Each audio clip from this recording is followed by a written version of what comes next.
What's up, creators? In this new episode of the Web3 Creators Podcast, we interview Erez Ben-Kiki, and he tells us all about how he went from building a product from intuition to actually identifying a real need in the market and validating it before going on and building 3 new businesses, which are Horde, Tokens Farm, and Chainport, which is now one of the bridges with the highest TLV. So stick around and I'll see you inside.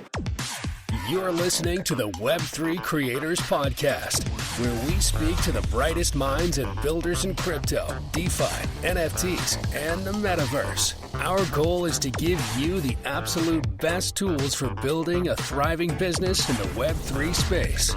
Now, here's your host, Hernan Arber. Let's start creating. Please keep in mind that none of what's said in this podcast should be considered financial advice. You are strongly recommended to do your own research and do not take anything we say in this podcast as a recommendation to buy or sell any assets whatsoever. Hey creators! Welcome to this brand new episode of the Web3 Creators Podcast. I have with me, nonetheless, one of my best friends on crypto, Erez Kiki. He is the founder of Kiki and now Dcentralab. So we're going to hear a lot about what it means to really build on Web3.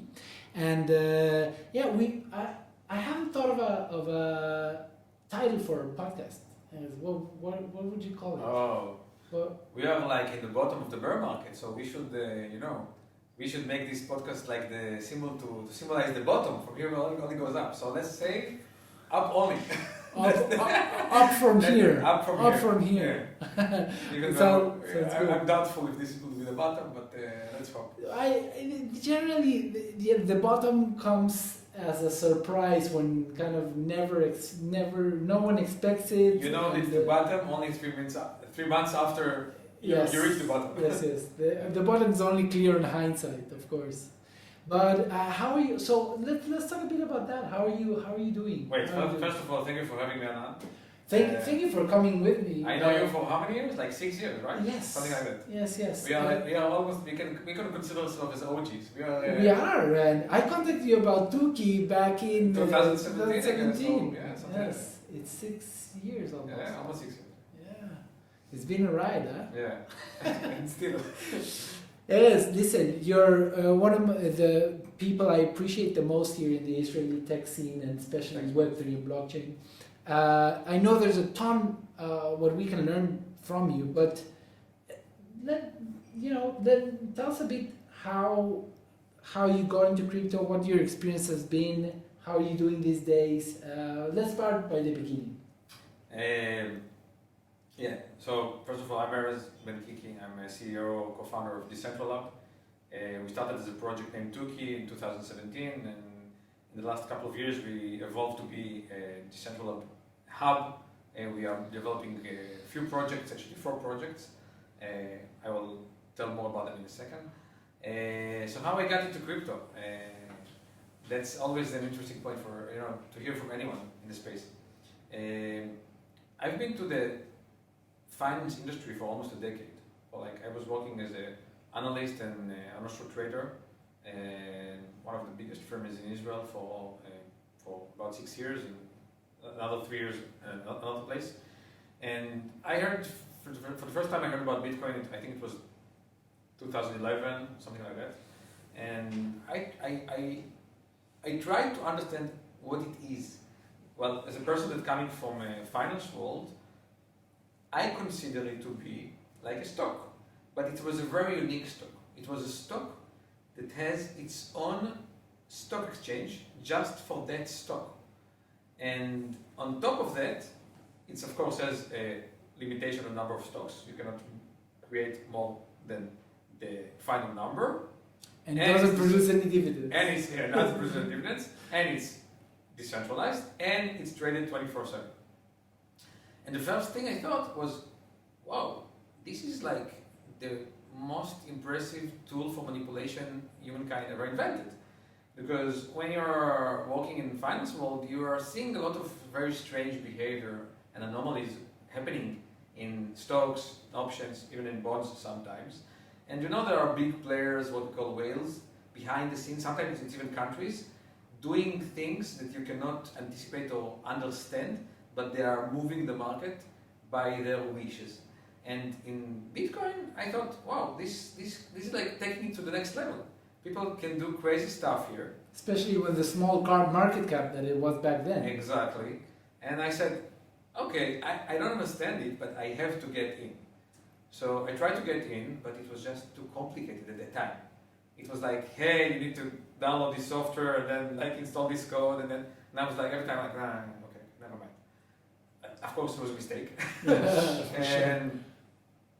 And then in 2014, I decided I'm going to shift totally from finance to high tech, and I started as an online marketer in one of the biggest companies in the world, and I worked there for a couple of years. Then I opened my own agency, and I learned the whole field of like online marketing. And in 2017, I decided to open my own startup. Wasn't related to crypto. It was something about building landing pages with a Facebook pixel integrated in them.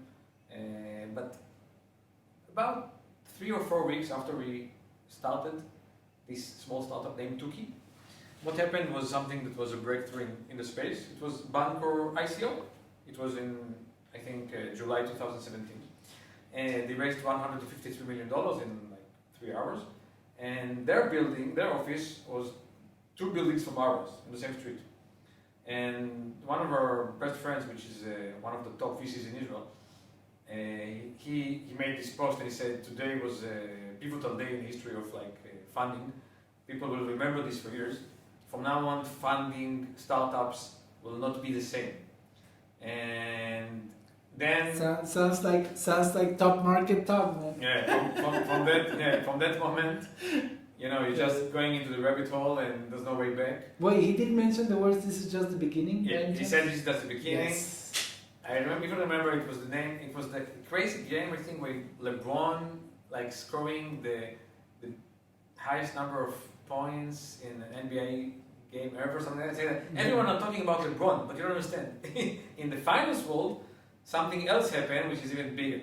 Anyway, we went down the rabbit hole like everybody else, and there's no way back. And just 5 weeks after or 4 weeks after we started our startup, which has no correlation to crypto or Web3, we understood that that's where we want to be. And at that time, it was very easy to get good talent to join you because it was super attractive and interesting. So we were able to get like great people to work with us and build great stuff. And from that moment started our journey of Kiki for the next few years. Mm-hmm. So this is how my journey in crypto started. It wasn't like in the old days where people bought Bitcoin for $100. So I joined when it was already reaching 20K. Yes. But from that moment, I think I understood, and it took me, I think, maybe 2 years to fully understand what Bitcoin and crypto is. What led you to start trying to understand the dynamics behind what a good Web3 and blockchain project? Web3 is a new term, right? Before we just call them blockchain projects or crypto projects. So when did you start to get really dialed into, okay, this is how the space works, this is how the scene operates? So at that time when we started, it was a total chaos. People were just like, seeing in the news, hey, this startup just raised $30 million in 30 seconds in this ICO, and numbers just blew everyone's mind, and everyone thought like, we can make tons of money really quickly, and like, what happens at that time, it brought tons of scammers to the space. Of course. So it was very hard to differentiate between all the scammers and to explain to people we really want to build something different and something real. We're not here just to raise money. And it took us time to develop, and we wanted to develop something before we are selling any token. But between the chaos, we were able to build something pretty crazy. And then at that time, we built the Kiki protocol, which was a very unique protocol at the time. It was a cryptography innovation, novel cryptography innovation that we created, and we even patented. What it does, it's a hash that detects your Ethereum address automatically, the same way like granting MetaMask. and it's attached to a URL, and then the URL changes every time that someone is sharing the link with another person, and now it contains the address of the next person in the chain by the exact order, and all that is hashed into a new hash, so no one can see the addresses in the exact order except for opening this signature. This is like and who can, so someone can deconstruct the whole chain of referrals, yes, to get to the kind of the original and the conversion, right? Exactly, and this is one of the biggest challenges in online advertising is attribution, like understanding who brought what, when, from whom, how links and information is spread online. And we understood in the future, like, in the beginning people had addresses, and then they had phone numbers, and then they had email, and in the future they will have Web3 address. So in this future, when they have Web3 address, which is something that not only unique per the person, but also can contain value, we can create a new way to track people, but not only that we can create a new way to track people, we can also incentivize them for sharing information.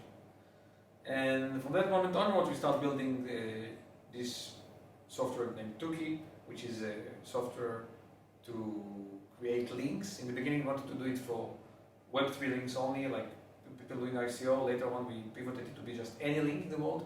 You can take any link and just make it a Kiki link, and this Kiki link will be a link that it will be now, it can be like cnn.com/some article, and then we will convert it to tuki.me/cnn.com/this something /hash.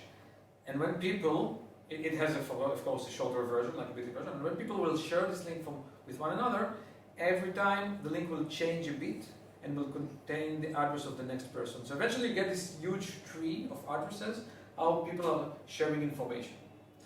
So we built it, and we shifted, we delivered it, and we had huge traction at some point. Like we reached like 2 million unique clicks a day. 2 million unique links. Clicks. Yeah, clicks. Which like means people links. clicking on the shared links. Yes, but Okay. the problem was, it was in early 2020, and then DeFi craze started, and the gas cost started spiking. Right. And the creation of our links that run on Ethereum went up from 50 cents to $50. Even 50 cents per is too link? expensive. Per link. Okay. So even 50 cents is too expensive, but $50, no one will do it. No one will use it. And that just killed the whole usability. Now we tried like to do tons of stuff at the time. There was like no infrastructure like today. There was no layer 2s and stuff like that. We built our own layer 2 ourselves using scalable Kubernetes. And we built... which in theory you could raise more than what you raised for Kiki. But we just did it for our needs. Mm-hmm. So we built our own layer 2 to run it, and we tried to take everything that we could off-chain from Ethereum, but eventually the creation must be on-chain of the link and the payment. So this is something we couldn't come through, and at some point we just understood that after 2.5 years of building it, we need to just like break it and start building it from scratch on another blockchain, much cheaper, faster, more scalable, with a thinner, slimmer, faster version of Kiki. And we had other opportunities, so we just decided to take like a year off and to do other things. And then Dcentralab was born. And Dcentralab is like a hub. Our first project that we built was Hold. Hold is like set protocol competitor. It's a protocol to create tokenized baskets. It's one token that holds other tokens in it. And now we are relaunching it on the BNB chain with like the next couple of weeks with really great products. I won't reveal it right now. It's still in stealth. And the second product, a few months later, that we launched. Wait, on Horde. Let's dig into Horde. Okay. So you deploy tokens that represent a basket of tokens, or they're actually they're actually a tokenized mini fund of a pool of tokens. They're actually mini fund of tokens. It's ETF of tokens. You actually put the tokens in a smart contract, and this smart contract is eventually a token. It will be traded. And not only that, you can also adjust the token basket anytime. The owner, the creator. The creator. Yes.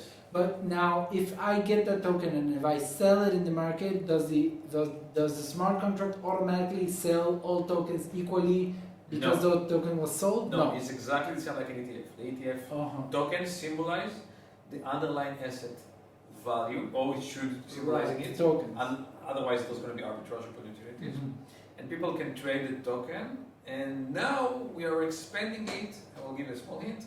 Now we are expanding it, and we are going to open it into a few new verticals. So one vertical will be just for anybody to create what we call champions, and another one will be just for new projects, just like launchpads, for example. And there are a few more that we are going to do, like sector ETFs, like just like a token for specific sector, like earn to get, play to earn, DeFi, NFTs, etc. And we are building a lot of bridges between Web 2 to Web 3 world, because we believe that eventually, in order for Web 3 to succeed, to get into to get mass adoption, and mass adoption is like 500 million people, 500 million people. Right now, I believe there are about 50 million active users in crypto worldwide.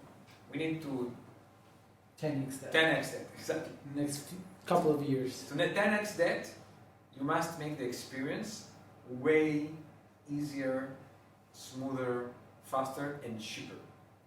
And everything that we build, this is what we have in our mind.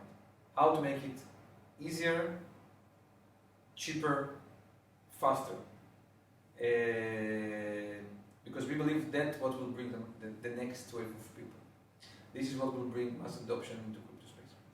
So, Horde will be that, and now we're building those bridges, and we're building the bridges between, for example, we want to allow people to buy those tokens with credit card, or maybe even a bankware, or swap any other token to get those tokens. To have those tokens liquid and traded on an internal DEX that we are building, it will not be just like an AMM DEX, it will be an order book DEX. It will be much easier for people to trade, and that's what we are focused with Horde right now. So is this AMM DEX with order book being built as part of Horde, or is it a different project? It's built as part of Horde, but we are playing with the idea of maybe like starting it and giving it out for other projects to use it with our own brand or white label version. We are now also playing with the idea of building it on top of Starknet. We think that Starknet will be very popular. Layer 2 to Ethereum, and it could even be the dominant one. So you think so? It could be. So what are you think the dominant layer 2 competitors? Is it Starknet, Optimism? Maybe. Well, one of my team members just asked me like a week ago, like Kiki, like Erez, that's my nickname.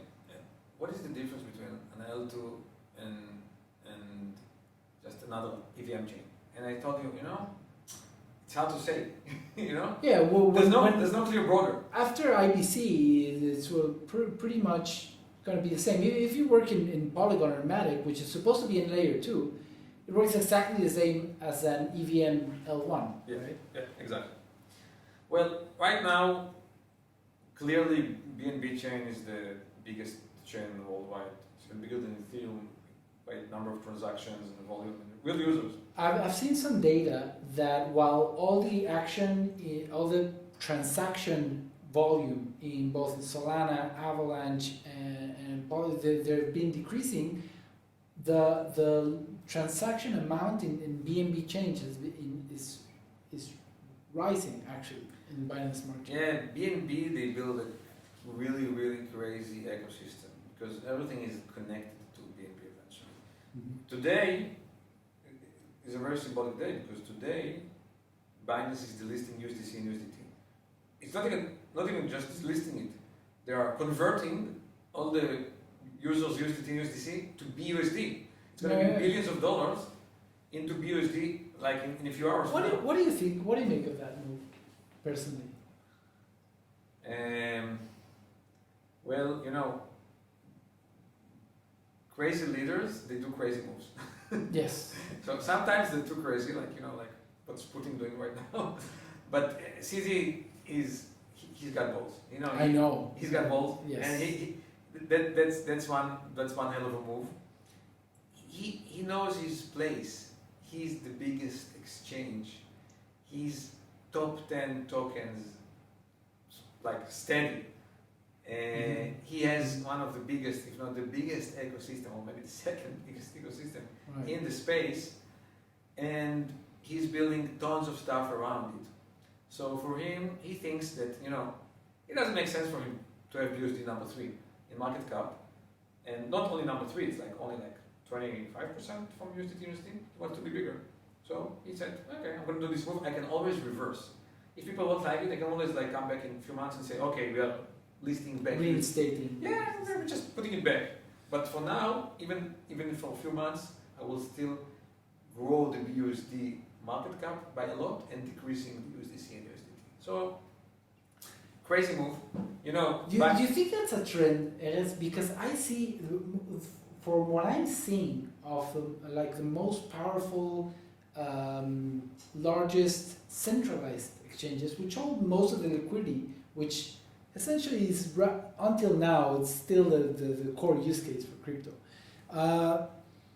I'm seeing, for example, the move from the listing of USDC and USDT to move to BUSD from Binance. Now, I seen the latest regulation move by FTX trying to push the BIT license on a federal level, which would create a regulatory moat for crypto companies trying to build in the US.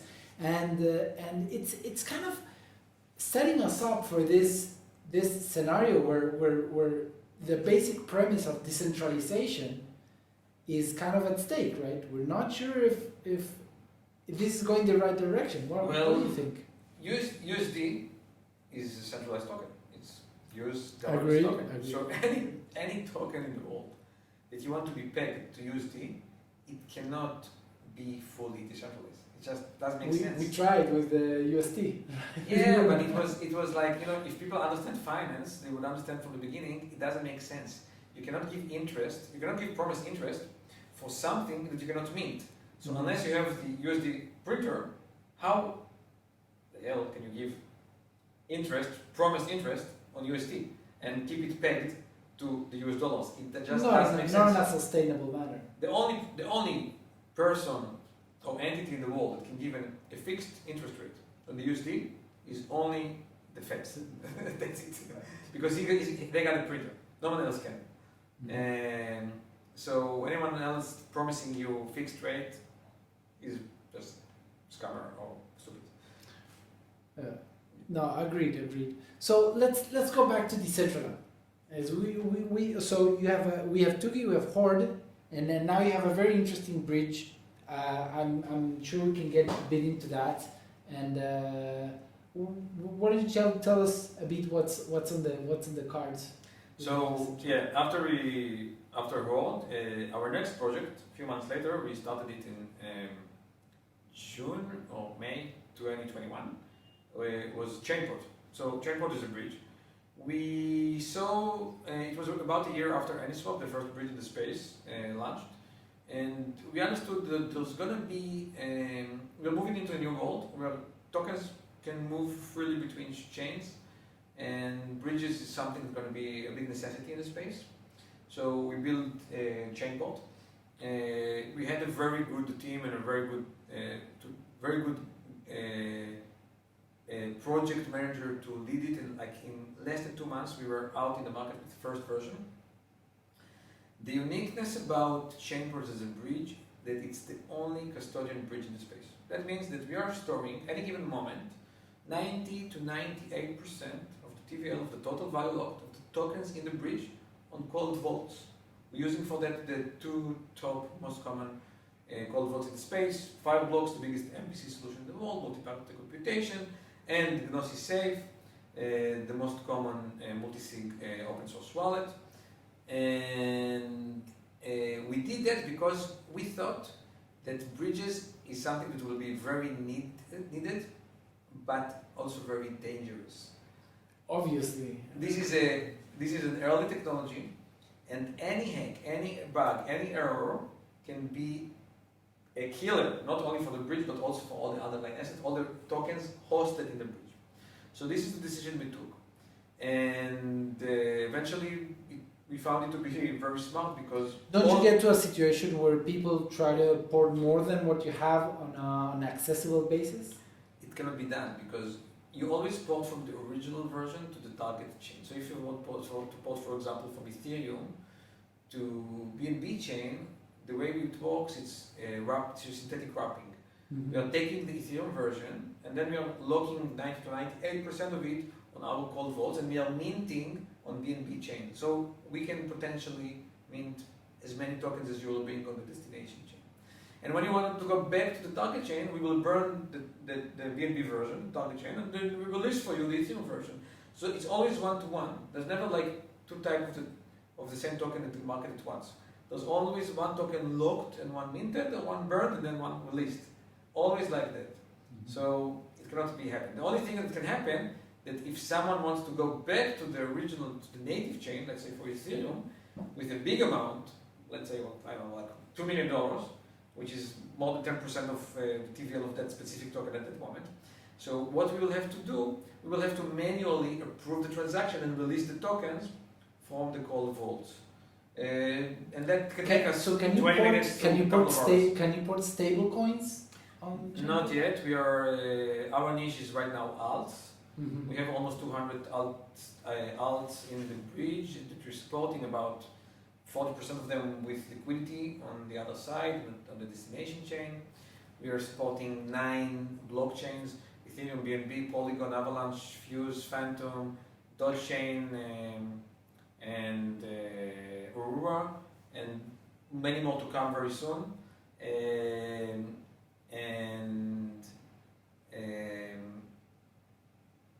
What did you ask me for that? So let's get into a bit of the business model. So how do you guys earn with Chainport? What's are you taking a fee for every token that's being bridged, or how does it work? So Chainport was free until 3 months ago, totally free. For the project using it, it will always be free. You don't have to pay anything for it. For the users, or when I'm reporting, we are charging 0.3%. It's the same fee like DEX is taking. If they're paying it with our token, with the Portex token, that was launched just last week, it's going to be 0.2%.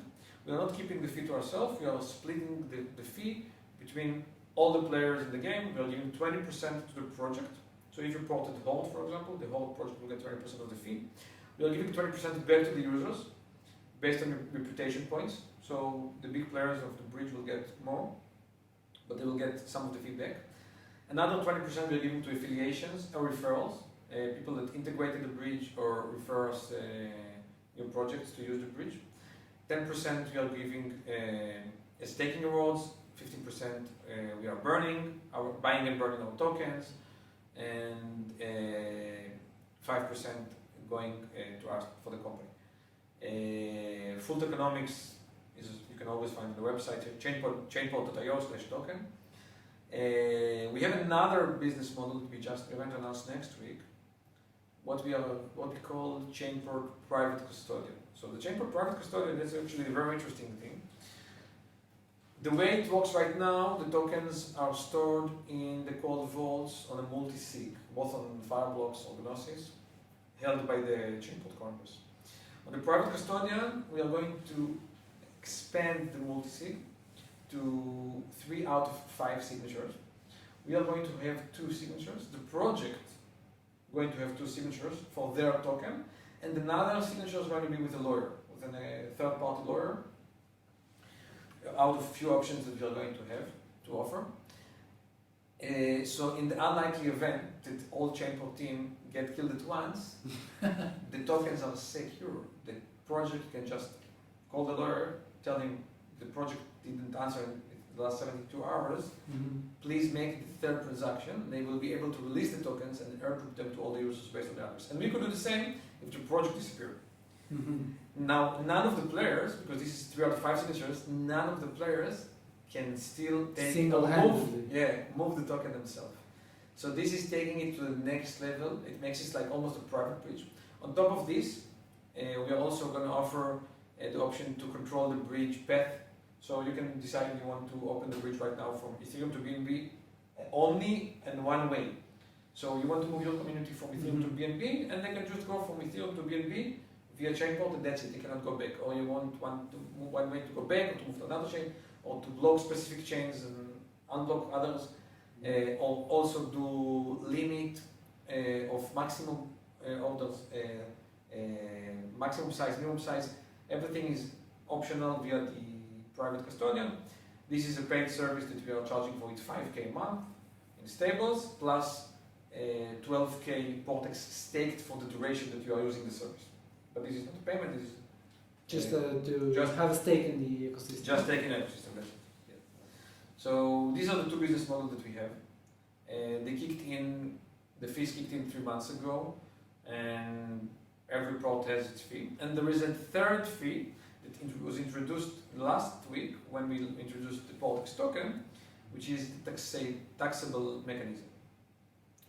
We decided eventually to make the Portex token a taxable token, what is very popular with meme tokens lately. But I think, in my opinion, this is something that should be with any token in the space. It's exactly the same, like you have transaction cost when you are moving fiat. It just makes sense that every ecosystem will have its own small cost for moving their tokens, as long as it goes back to the community. So we are charging a very small fee of 0.3% when you are moving the Portex token. It's not all the addresses, it's just when you're moving it between random addresses. If you are moving it into the chain, into the bridge, outside of the bridge, into the staking contract, there are many whitelisted addresses. But beside that, all the other random addresses, they pay 0.3. And this 0.3 is split into 3 parts. 0.1 goes as staking rewards. 0.1 will go to buyback and burning of the tokens. Sorry, it's not buyback, burning of the tokens. Burning the tokens. And 0.1 will go to liquidity forever on one of the dexes. Sounds great. Erez, please explain to our viewers what does burning a token mean, and how can it be kind of seen as airdropping more of airdropping equally to all the holders of the token, because there is a reduced supply. Okay, so actually we are going now to the basic of economics. This is like macroeconomics. Every token that you print more of it, it's a deflationary token. Sorry, inflationary token. Unlike a token that you cannot print more, or maybe you're even reducing the amount, it's deflationary token. We are now moving into a world, when I say now, it's like in the past 5 years, but we are moving into a world that creating money is not something that complicated. Many tokens are created. Many will agree it's too easy. Yeah, it's too easy, exactly. But it's okay, because if you have your community, your ecosystem, a bunch of people believe in something, and they want to have their own small economy, in parallel to other economies they are part of, it's totally fine. It's exactly the same, like I believe in some company. I like Apple a lot. I use their devices, so I'm going to buy their stock. I actually become not only one of the users of their services and devices, I'm also becoming a shareholder of the whole economy, of the whole owning part of the company. So it's exactly the same with tokens. You are becoming a part of the economy. But the problem is, because it became so easy to create new economies and new tokens and new money, the competition is becoming much, much harder. And in order to be a little bit above the noise, and to make your token or money better than the others, you need to give it some unique shticks, like make it deflationary. And this is very important, especially in the first year of the money. Many countries around the world, they created their own money. Eventually it collapsed at some point. Some of them, they just deleted some of the zeros. It appears we're seeing it right now with the dollar and other fiat currencies. Exactly. And it happens, it's just like, it's a ritual, it's happening every few years around the world, in all the countries. Eventually, all the money, every money in the world has a lifespan. Nothing lives forever. So maybe the money will live for 5 years, maybe it will live for 500 years, but it will die someday. So you need to incentivize and build like good mechanisms around your token, around your money, especially in the first years of its life. It's very important. And even Bitcoin, which is 13 years old right now, or Ethereum, it's like 8 years old, they are still building it to make it more robust and more attractive for its user, and it just makes sense because the competition of money will be just harder over the time. And we are now seeing it in the state level. What happens in the last week around the world is crazy. There is a huge, not token, it's money war between the US dollars and all the other money types all over the world. And I'm not going to be surprised if we're going to see like one of the biggest countries in the world, money just going to collapse. Actually, it might be Turkey anytime soon because they have 80% inflation right now. Or it might be the British pound, that now their Fed has to print tons of new pounds just to save their pension funds. So we don't know where it will come from, but it will come from somewhere for sure. And this money war will just be here forever. And I'm pretty sure that we will see this incentivization all over. It was interesting to see this in Russia right now, what happens in Russia. When the world made all the sanctions on Russia, so what Putin said, no problem. From now on, if you want to buy our oil and gas, you can pay only with ruble. And say, hey man, this is like a shitcoin. You need to use the token to buy the service. It's a huge obstacle. I don't like it. It will crush your conversion rate. But in your case, because your audience is like must get your product, it's a good move. It's captured market. And exactly, captured market. So the ruble crashed from 60 to $1 to 120, then went all the way back to 50 to $1. Yeah. Because he just forced everybody to use his token. So yeah, money war, token wars, incentivization, this is part of the new world we are going into. That's super. I think it's super interesting the period in time we're living, and because we're now as builders on Web3 space, we need to understand how money supply works, how tokenomics are built, how incentive mechanisms are designed. So I think that is a super a great alpha here for our listeners to understand the importance of building a good model for the token. And I want to... But 1 second. Yes. Because you asked me about the burning. Uh-huh. So why we do the burn? It's not only like one of the biggest incentives is in crypto is telling people this is the amount of token that there's going to be, and there's never going to be more than that, right? Scarcity. But not only that, we're going to reduce the amount. So the scarcity is going to be even bigger.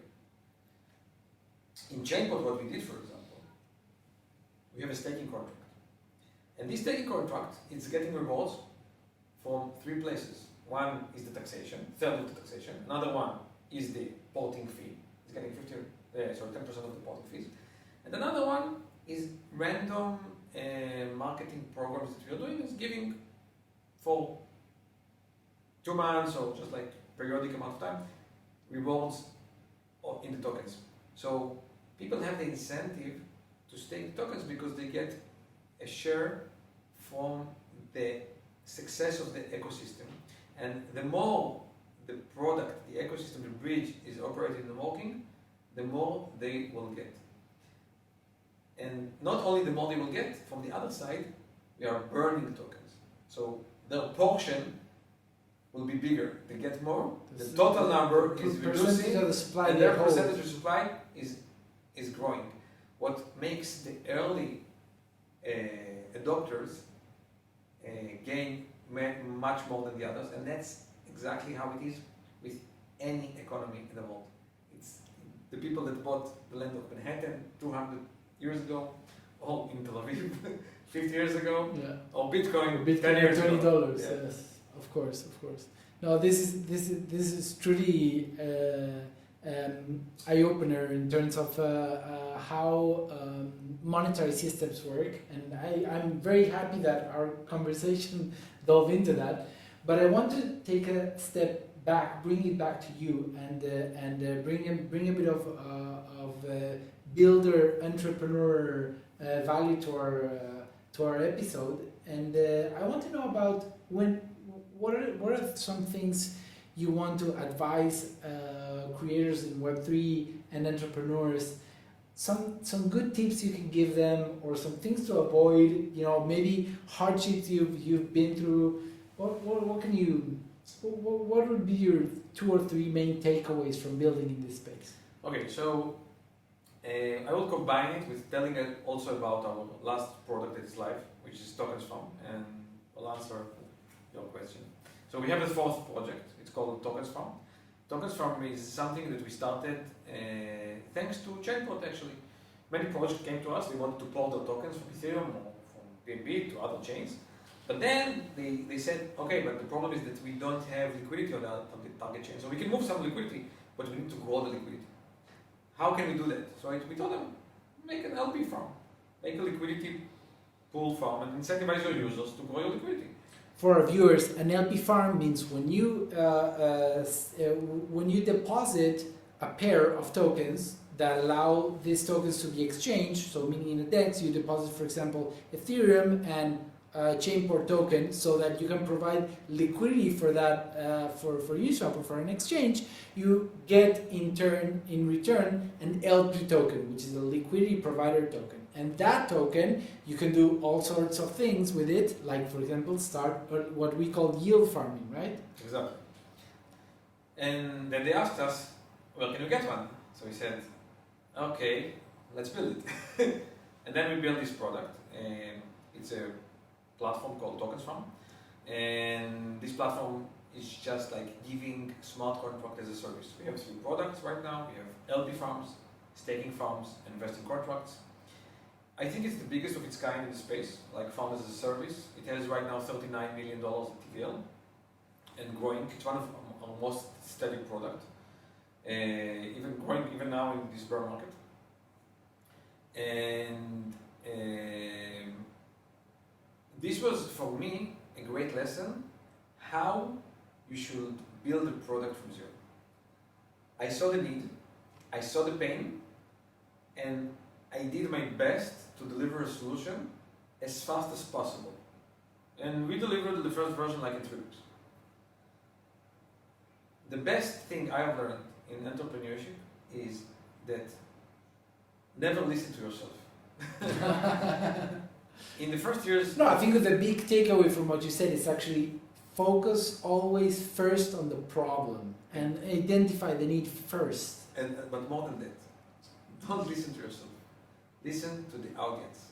Whatever you think would be probably 50% of the time totally wrong. Sometimes more, sometimes less. But even if you think you're a genius, you won't believe how the world think. Because the way people behave, the thing people want, their pain, you cannot anticipate it, and it changes all the time. The best thing is to understand what is the pain points in a specific moment, and then try to deliver a solution as fast as possible to this problem. When we built Tuki in the beginning, for almost 2 years, we built things that we thought that people will need. And on a technology that we thought people will adopt. Today, we are not working that way. Today, we are building things where we see there is audience and when people need them. We will not build Chainport on a new chain unless we have like people asking for it. We will not build a new feature on Tokens Farm unless we have clients asking for it, or we see there is a demand for it from the users. Because whatever we think, it's like a guess, you know? And why guessing when you have limited resources? We are in startup scene. We have limited budget, which is give us a limited lifespan, and we need to be very smart with how we are using that money to build the right things in order to grow and to eventually create a positive ROI, in our case, incomes.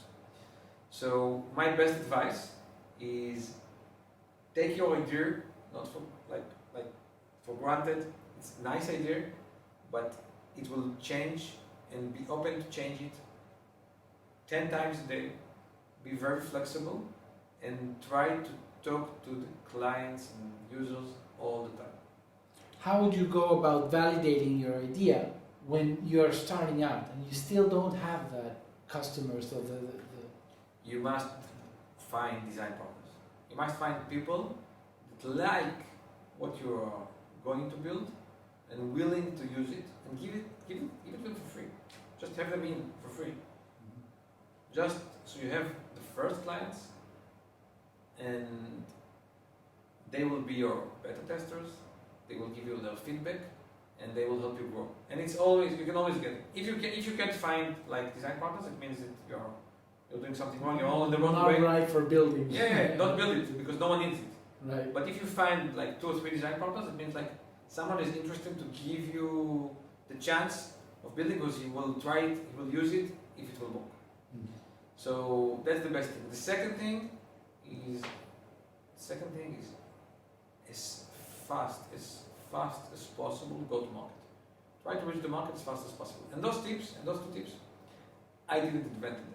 Like if you go to any VCs, any other entrepreneur in the space, he will tell you the same. But like I think it's the basis of the Lean Startup book. Right? Exactly. Iterate fast, fail faster, and just improve continuously. Exactly. But until you feel it on your own skin, you don't understand how important it is. Right. It's super, super important. The problem in crypto space, that crypto is very, very correlated to the token prices. Right. Right now, for example, the whole market crashed. In our space, it's not like 50% up, 50% down. In our space, our products, it's like 20x or 1x. Right, and the whole tokenomics and all what we talked about goes down the drain whenever there's a downturn. And that's a big problem because it is. Yeah, because when we started Chainport, for example, we reached $470 million TVL. TVL is total value locked. Total value locked within like 4 months. We were the 4th biggest bridge in the space by TVL after 4 months.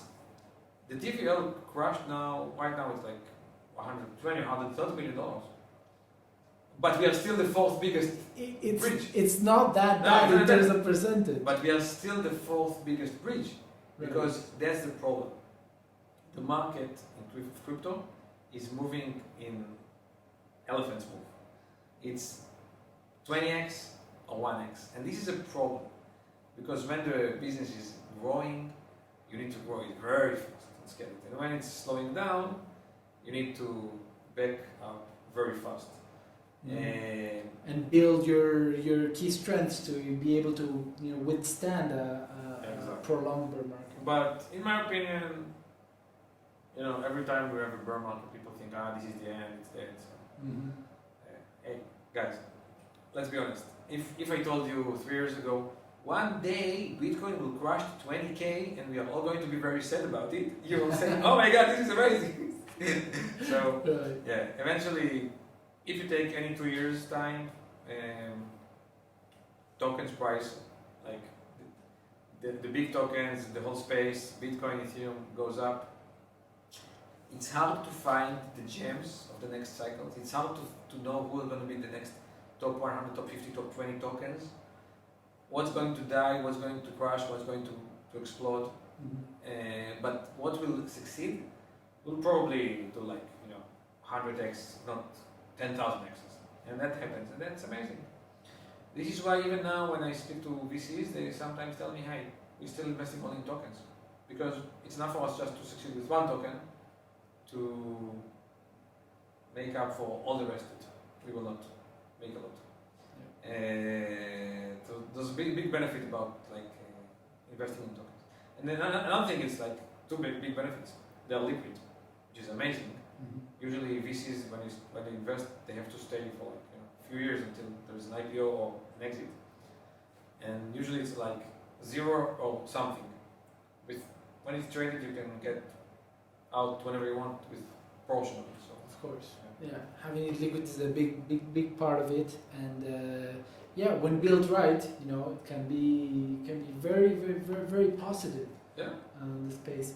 So, what would you say would be some downfall to avoid when you're building in Web3? Like any startup or anything that you build, the most important thing is finding the people that you're working with. You have to find very good team players to work with. And don't be cheap. Give them a big portion. In crypto, it's not like in regular startups when you give people options and then they're getting diluted and eventually they will end up in the best case with 0.5% or 1% of the company. In crypto, you're taking the tokens, you're splitting them to segments, and then you're taking the one of the team, and you split it pretty evenly between the team members, so they all get a very nice portion. And they have the biggest incentive to give their life in the next couple of years into this project, to make it happen, to make it adopted, to make it succeed. And don't be cheap. Just take That is golden, Erez. So guys, pick the right team members and be generous with your team. Don't be cheap. Yeah.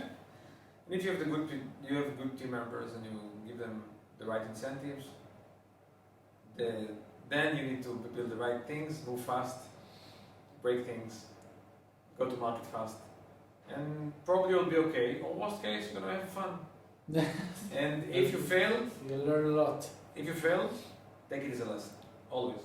Failing is very good for the long-term success in life. People that don't fail, it will be very hard for them to fail later, and this can be like it can bring them like many personal issues. So it's very good to fail. It makes you stronger as a person. Yes. I failed many times, and every time I fail, I think it makes me stronger. Of course, I have a good mentor that says fail stands for forever advancing in life. Exactly. So that's the way we move forward. Erez, this has been an amazing episode, a huge ton of alpha for all of us Web3 creators out there. I can't thank you enough. Thank you for the bottom of my heart to being here, being with us. And yeah, I'm sure we'll see each other again on a future episode. Thank you for having me, Anan. It's a pleasure. I welcome you all to check what we are doing, following us on Dcentralab.com. Guys, Dcentralab would come without a D. It's like without D, the letter, Centralab. Okay. Without an E. Without an E. Exactly, it's without an E. Centralab. Exactly. .com, and you can check our project, chainbot.io, tokens.com, pod.app.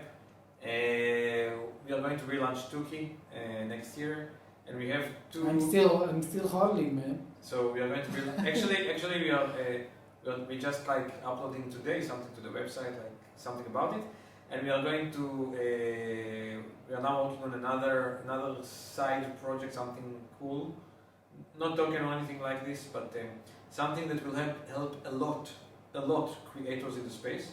We hope to launch the first version of it in the next 2 months, by the end of November. But this will be something really helpful for people in the space. And another thing that we are building is also tools for creators. We want to give some of our code base to creators who wants to build apps and other products in Web3 to have a huge leap when they're starting, saving them many months of developing and just starting with something. So yeah, check us out. You're welcome to talk to us whenever you want. If you're a token issuer, a project, or just even looking for a job in the space, we're always looking for good people to join us. And guys, this is for personal experience. If there is someone in our industry that is always willing to listen, to help out, and to give support in this space, it's Erez here. So thank you very much. It's been a pleasure, man. Thank you, Anan. All right, guys, creators, stay tuned. Bye. Thank you for listening to this episode of the Web3 Creators Podcast. Make sure you follow us on YouTube, Apple, Spotify, and all of your favorite platforms. And if you're serious about building your own Web3 business, head over to web3creatordojo.com and check out our courses. That's Web3CreatorDojo.com. See you soon, creators.